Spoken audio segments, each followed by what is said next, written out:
Mevrouw, kan ik u helpen? Ja, mag ik een poeder Wally koken van jou? Ja, zeker.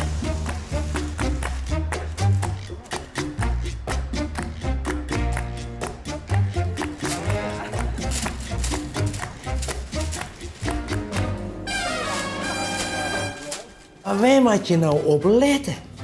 Bij het keepje en bij het proeven van een goede oliebal. Nou, ten eerste, hij moet een beetje roem wezen. Behalve een appelflap, maar ook geen oliebal. Dan moet er een beetje krokant onvjellen.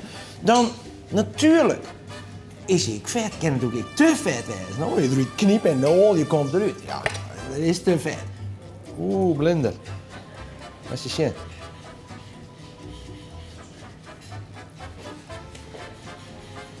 Die wordt heel vet. Als je zo'n baltje van mij kent en kent ze aan het haakje dan, zie dat maakt mooi losje werden. En ze maakt lekker roeken. Want het naar gist roekt, ben ik naar geer. Maar het allerbelangrijkste is, hoe zo'n ze smaakt. En proeven.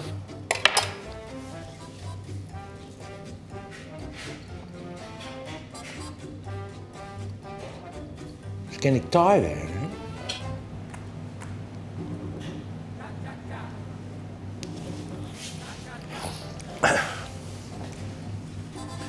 Er zit verschil in.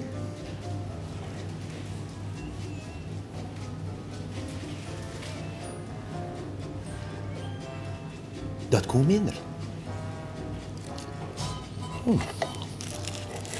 Ja, dat vind ik wel lekker.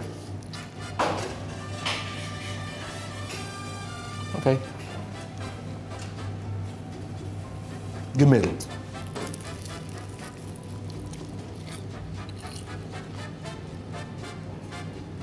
Hier is de test. En de beste oliebal is nummer 3.